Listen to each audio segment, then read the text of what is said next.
Hello YouTube friends. Over the past couple months I've been releasing shorts on my process of converting my 300-gallon aquarium from a goldfish tank back to salt water for seahorses.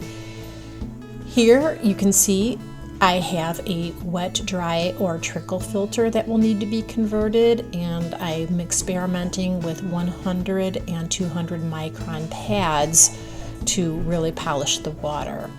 I reclaimed some rock that I had in my backyard that used to be in my tank, and I let it soak with bleach and peroxide for 24 hours, and then I pulled the rocks out so that they could dry for another 24 hours.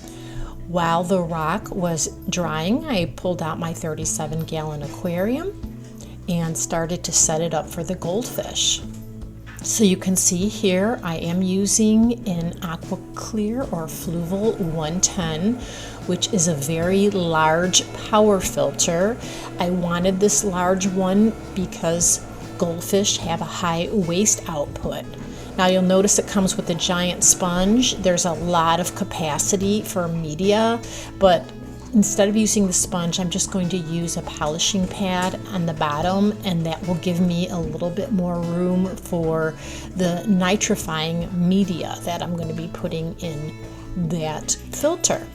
So here's the pad, some mesh that I'm getting ready to put some of the filter media from the 300-gallon aquarium in here so that the cycle is jump started already. And that is some of the media I took out from the 300-gallon aquarium, and there you can see that filter is really full with media. So that should be sufficient for the goldfish. The filter is set up and running. The tank is ready. I've moved the driftwood and plants from the 300-gallon aquarium into the new tank. I tried to clean up the plastic plants, but it didn't work very well. Except for one item, I ended up throwing them all away. So here are the goldfish in the tank with the one remaining plastic item. And here's what the 300-gallon aquarium looks like after the goldfish are removed. Some detritus needs to be cleaned up, and you can see it here. There's a lot that needs to be cleaned up. So to do that, I am going to replace the power heads here and clean those up with one that I received as a birthday present. That's the magnet on top.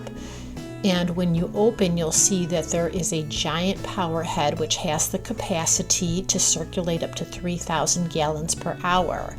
And once I set it up, look at all that detritus. It is pulling it up, which is exactly what I wanted, and it's going to pull it down into the filter. And after 24 hours, look how clear the aquarium is. So that power head really did its job. So next, I need to take apart the trickle filter in order to convert it into a traditional sump, and look at the surprise I got when I pulled everything apart. A bunch of baby goldfish, probably only a couple of days old. I estimate that I had about 20 of them. Really cute. I didn't really have space for them, so I just put them in with the adults for now, which all of them will be going into the pond.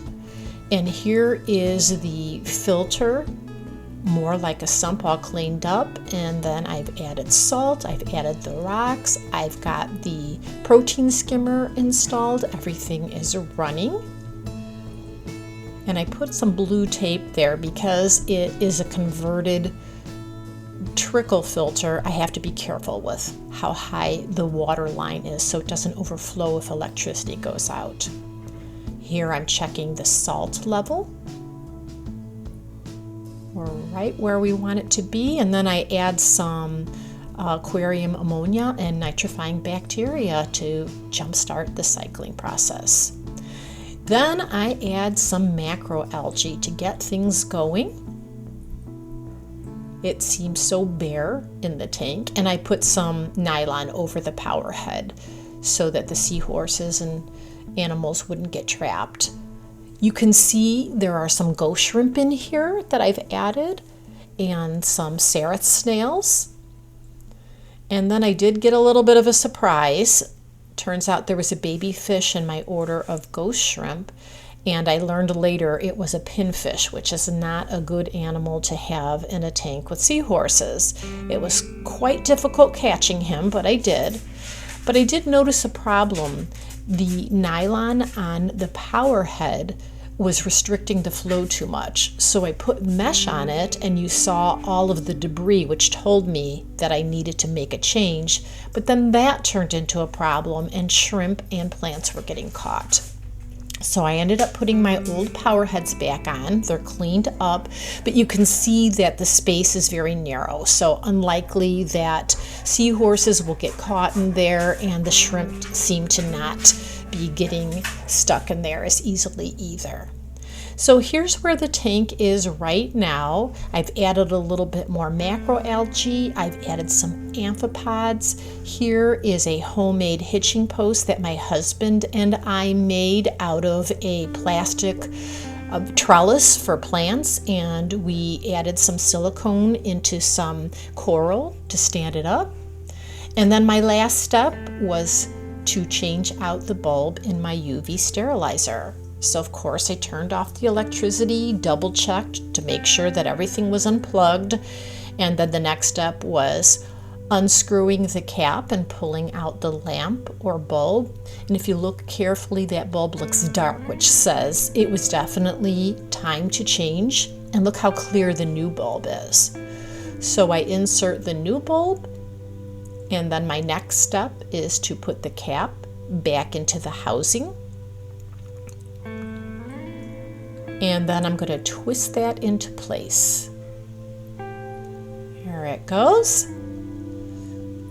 Give it a few turns. And then I'm ready to plug it back in.